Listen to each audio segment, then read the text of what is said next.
Before the Premier League kicked off in 1992, English football looked very different. Grounds were gritty, some had standing terraces, and many were packed with history. In this video, we're diving into how the original Premier League stadiums looked before 1992. From small capacities to unique quirks, this is how it all started. 21. Boundary Park. As one of the coldest grounds in England, literally nicknamed Ice Station Zebra by fans, Boundary Park stood as a modest stadium in 1992. Back then, it still had some standing areas and a basic, exposed layout. Its atmosphere was raw and passionate, especially during Oldham's brief stint in the top flight. Oldham dropped out of the Premier League after 1994. 20. The Dell. This was quirky, tight, and full of personality. Stands were unusually close to the pitch, and the whole ground felt like it was wedged into a residential area. Fans were right on top of the action. In 1992, the Dell had recently converted to all-seater, but it still had an old-school vibe. It was the Saints' fortress until 2001, when they moved to St. Mary's. 19. Loftus Road. This is compact and boxy, with stands pressed tightly against the pitch. By 1992, it was already all-seater, the first in English football to do so back in 1981. It's small but incredibly loud. The atmosphere at Loftus Road is intense, especially when QPR are flying. It's also hosted Fulham and even rugby teams over the years. 18. Highfield Road. This was the first all-seater stadium in England, way back in 1981. A bold move that was both praised and criticized. In 1992, it was functional but a bit outdated. The stadium had a traditional look with a tight, bowl-like shape. Coventry fans were passionate and packed the ground during big games. The Sky Blues played there until 2005 before moving to the Ricoh Arena. 17. Selhurst Park. Both Crystal Palace and Wimbledon shared Selhurst Park in the early 90s. It had a classic English layout with 4 separate stands and a gritty feel. The Holmesdale Road stand was still a terrace until the Taylor Report changes. Selhurst has always had a strong atmosphere, especially when packed. Today, Palace still calls it home, and it's one of the loudest grounds in the Premier League. 16. Ayresome Park. Ayresome Park was Middlesbrough's spiritual home for nearly a century. It was wedged into a tight residential area, giving it an enclosed and intense feel. The North Stand was iconic, steep and atmospheric. Borough moved to the Riverside Stadium in 1995, and Ayresome Park was demolished. Interestingly, part of the old gate still stands at the new stadium as a nod to the past. 15. Carrow Road. Carrow Road was, and still is, a gem, tucked into Norwich like a cathedral of football.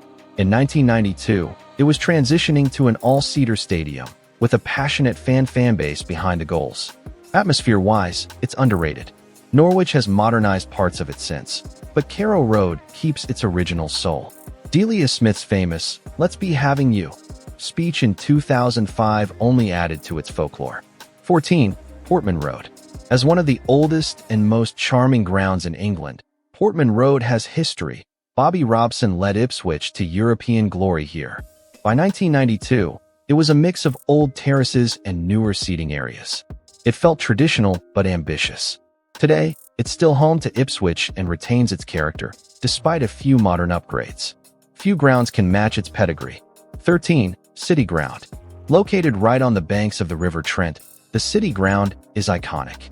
In 1992, Forest was still basking in the glow of their European success under Brian Clough. The stadium was large, loud, and had a classic English vibe. The Brian Clough Stand, named after their legendary manager, adds gravitas. Forest still plays here, and it remains one of the country's most historic grounds. 12. Ewood Park. In 1992, Ewood Park was undergoing major changes. Jack Walker's millions were transforming both the club and the stadium. The Blackburn End was rebuilt soon after. The ground has a unique mix of old-school charm and 90s modernization. It became a fortress when Rovers won the Premier League in 1995. Today, it's still their home, and still imposing when full. 11. Bramall. Before 1992, Bramall Lane was rugged and raw. One of the oldest football grounds in the world, built in 1855, it originally hosted cricket. Sheffield United moved in by 1889, and the ground quickly became a fortress. In the early 90s, it still had standing areas and a real gritty feel. The Cop was a steep wall of noise, packed with Blades fans roaring every week. 10. Main Road. This was City's home from 1923 to 2003. Known as the Wembley of the North, it once held a staggering 84,569 in 1934, an English record for a club ground. Before 1992, the stadium was past its glory. Big terraces, no roof on one side, and lots of character. It was loud, loyal, and pure Manchester. Main Road was demolished in 2004. 9. Stamford Bridge. Built in 1877, Stamford Bridge originally hosted athletics. By 1992, it was an awkward mix, running track gone, new east stand, but other sides outdated. Shed end? Iconic. Raw. Electric. Back then, Chelsea was mid-table battlers, but their fans made it feel like a cup final every week. Today, Stamford Bridge holds 40,341. It's compact, posh, and modern. 8. White Hart Lane. In the 80s and early 90s, the stadium was packed, noisy, and intimate. Opened in 1899, it had a capacity of 36,230 in 1992. The east and west stands was tight, making fans feel like they were on the pitch. Spurs had stars, flair, and a devoted fan base, but the stadium was starting to age. 7. Highbury. This was magic.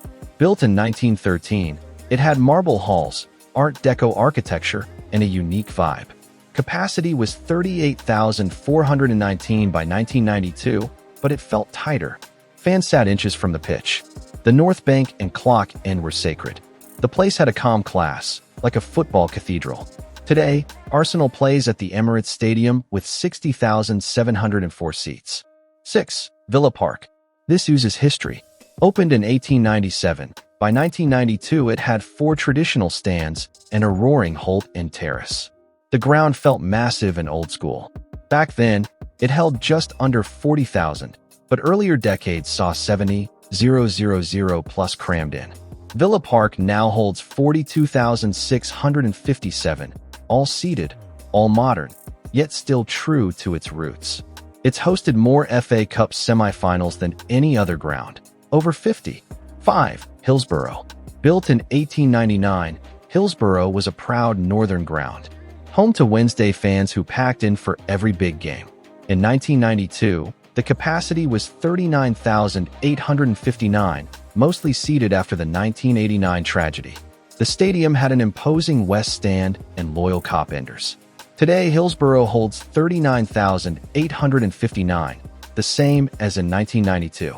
All-seater, still classic, and still rocking on match days. 4. Goodison Park.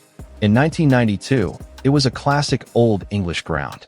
Built in 1892, it had wooden seats, restricted views, and a low roof that trapped sound. The Gladys Street Inn was thunderous. Fans were practically on the touchline. Capacity stood at 40,157. Still in use, but set to be replaced soon by Bramley-Moore Dock Stadium in 2025. That'll seat 52,888. 3. Elland Road. Built in 1897, it was all about the South Stand noise and fierce home support. By 1992, it held 40,204 and was a fortress under Howard Wilkinson, who led Leeds to the last First Division title in 1992. Elland Road today holds 37,890 and still packs a punch. It's loud, proud, and intimidating. Elland Road has only 4 stands, but generates huge decibel levels. 2. Anfield. In 1992, Anfield had a unique energy. Built in 1884, it housed the famous Cop, still a standing terrace until 1994. Fans would sway, sing, and shake the structure with emotion. Back then, capacity was 42,730.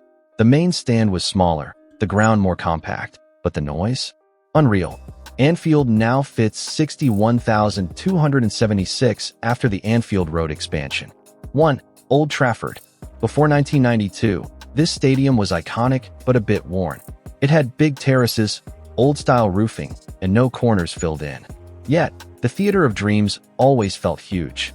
It opened in 1910 and had a 1992 capacity of 55,314.